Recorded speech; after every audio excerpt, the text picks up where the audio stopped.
na hindi alam ang sinasabi, lalo na ho kung ikaw ay isang attorney.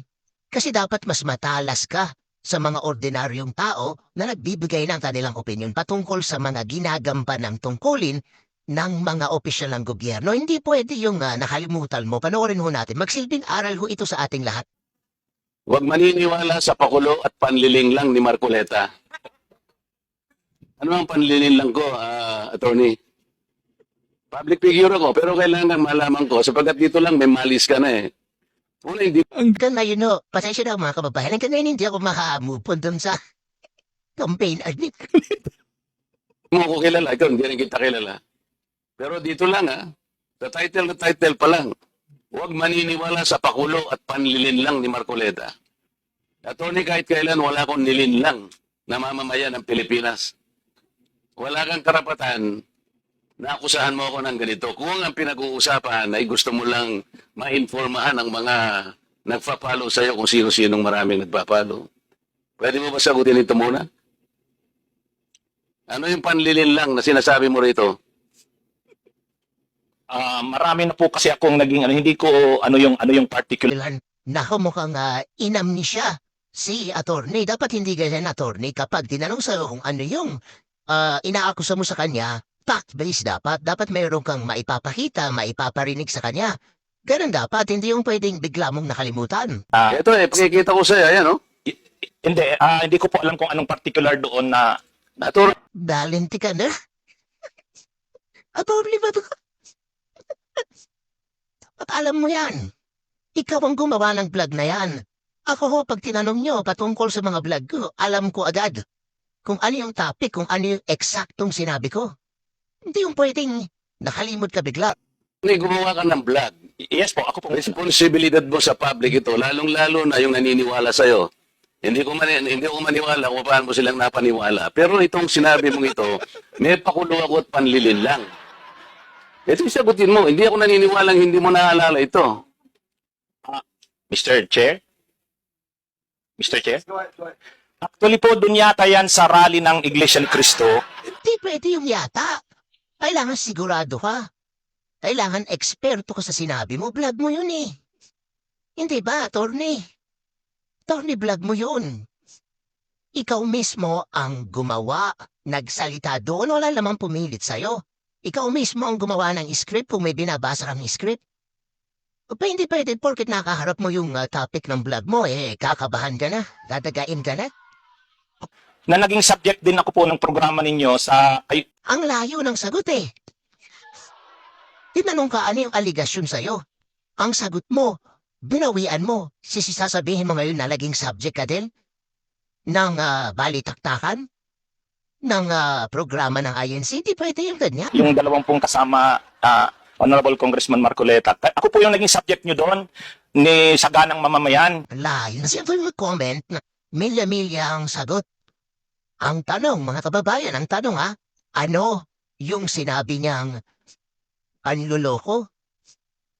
Kasi ang sabi niya, Tony, huwag maniwala sa mga panluloko ni Marcoleta eh. Tinatanong niya, ano yung specific na sinabi ni Marcoleta na nanloko o bola sa mga Pilipino? Kasi ang talim ni Marcoleta, wala siyang munokong Pilipino. Ba't hindi ngayon masabi, hindi attorney, kung ano ba talaga yun? Sabi ko, dapat yung Iglesia ni Cristo, kung talagang malaki yung mobilization nila, doon nila gawin sa Luneta. Huwag sa liwasan. Yun yung kasi, pag sa liwasan... Attorney, huwag mong nililihis ang usapan, ano? Ang Yan layo eh. Ayoko maging attorney. Baka makulog ako bigla. pinag-usapan yung panlilin lang na sinasabi mo at pakulo. Walang kinalaman yung rally ng INC dito. Doon ko po kita, Honorable Congressman. Anong panlilin lang ginawa ko doon sa rally? Inulata. Maging aral ho sa ating lahat ito na dapat kapag nag-vlog ka, may sinabi kang kritisismo patungkol sa isang public official, ayon sa paggampad ng kanyang trabaho, dapat alam mo yung sinasabi mo. Huwag ho tayong gumaya dito, maging aral ho sa atin ito. Hindi ko alam kung nalimutan bigla nang nakaharap si Marcoleta eh. Biglang nagka-amnesia. Ano ba nangyari? Yung po yata ang speech nyo dun Hindi sa pa yata, Hindi yata, kailangan tama. siguruhin mo. Tama si Congressman Marcoleta rito, mga kababayan. Dapat sigurado ka, dapat fact-based. Hindi pwede yung siguro, yata. Again, galing sa iyo yan. Pambihira, may mga ganito pa lang. Attorney, Salita ko doon, anong parte ng speech ko ang nilinlang ko ang mamamayang Pilipino? Honorable Congressman Marco, yung reaction ko po yata yung speech nyo po dun sa Ano stage. nga, kung alam mo yung speech ko, ano yung panlilinlang doon? Tingnan ko po dito sa ano ko kung ano yung ang dami ko na po kasi naging content tungkol Ay, dito. hindi ganun. Ako kapag ka sinabi ko, alam kong pinagbabasihan ko. Kahit matagal na yon, maaalala ko. Pag nilinlang ako ng isang tao, alam ko. Problema sa inyo, hindi ko nilalat ang vloggers, ano? Ako, hindi ko minamasama yung vlogs. Yan ay part ng ating free speech. Expression. At yan ay ginagaranti ng ating saligang batas. Totoo naman na kapag ka public figures, hindi dapat balat sibuyas. Hindi kagaya tama yun. Nang sabi pa nga ang Supreme Court po ang nagsusub niyan na dapat ang mga politiko hindi dapat balat sibuyas kapag nilagay ka sa lente ng kritisismo. Kasi kung ang kritisismo naman tungkol sa paggampan mo ng trabaho, dapat tanggapin mo yan. Wag kang maging balat sibuyas. Ang problema kasi dito, yung vlogger na attorney, yun po ang hindi alam yung sinabi niya. Hindi ko alam kung biglang ambition. Nakita si Marcoleta pero dapat handa ka. Nagpunta ka dyan Nagpunta ka dyan so I assume handa ka. Sa laban, handa kang sumagot sa mga tanong bilang resource person. Ang problema pa dito, sarili mong vlog, hindi mo matandaan kung ano ang content. Paniraho ito sa imahe ng mga vloggers Dapat dito, sigurado ka, sure ka. Sa mga sagot mo. Hindi pwede yung yata, siguro. Tinanong ka kung ano yung basihan ng pagsabi mo na may nilinlang at may mga pakulo si Marcoleta, hindi mo masagot? Dame! Attorney! ng balat sibuyas ni Kong Barbers, alam ko yan. Pero hindi nangangahulugan. Kailangan i-establish ninyo. I-establish mo. Ikaw ay abogado pa rin, kagaya na sinasabi mo, nagtuturo ka pa sa isang reputableng institusyon. O saan ba nagtuturo yan ng maiwasan? Kasi, attorney, nagtuturo ng batas. Tapos nakalimutan.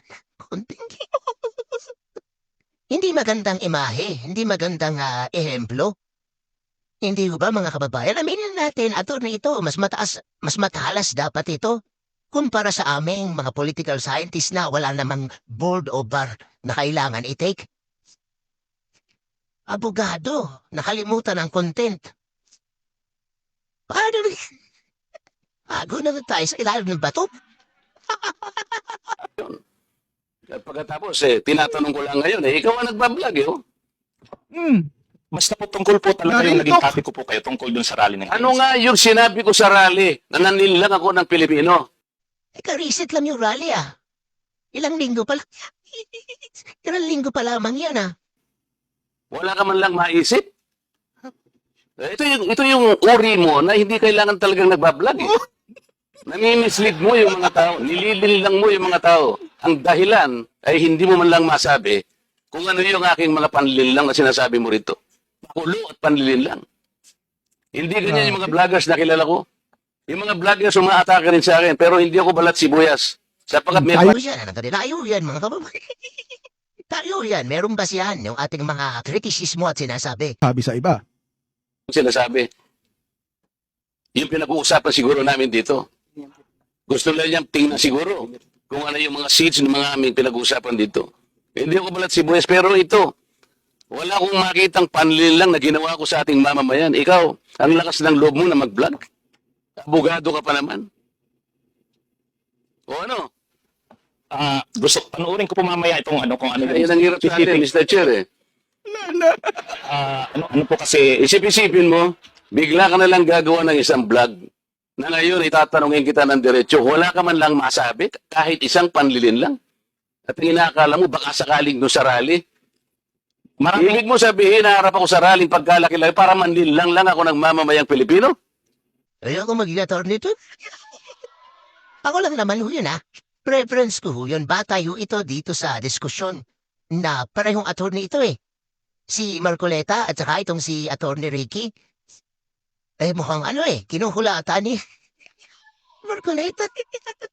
Ni isa walang masabi kung ano yung panluloko. Pambira, attorney. Talong kaso pag ganyan. Hindi ka dapat na abogado Hindi ka dapat magturo sa Ateneo. Ateneo pala sa amin. Ganito ba ang antas ng mga guro? Tinatanong ko lang naman Ateneo, ganito ba ang kalidad at antas ng mga guro? Meron kayo?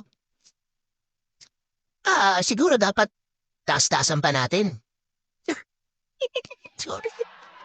Kasi kung titignan niya yung performance niya dito, abay, kung ako lang kung ako ang dean ng College of Law ng Ateneo, abay magsasampung isip ako. Baka ako may iba pang mas qualified. Batay ho ito dito sa nangyayaring hearing ng Joint Committee patungkol dito sa fake news o misinformation. Ako, preference ko yun, opinion ko yun Pero, nasa din ho yan ang College of Law ng Ateneo. Bay, hindi ho pwedeng ganito ang klase ng mga attorney nakalimot sa kanyang content ni isa doon sa mga sinasabi, mga paratang sa kanya o pinaratang niya kay Marcoleta nakalimutan niya. Hindi naman ho pwedeng ganon. Again, dapat ho mas mataas ang level sa ating ordinaryong mga tao nito kasi nga ho attorney ito Sa'yo ngayon. Ako hindi ko inaakusahan ng mga vloggers. Kahit masasakit ang sinasabi nila, ngunit merong basihan. Meron silang pinagmumula na basihan. Yun, salamat mga boss. Hanggang sa muli. Paalam.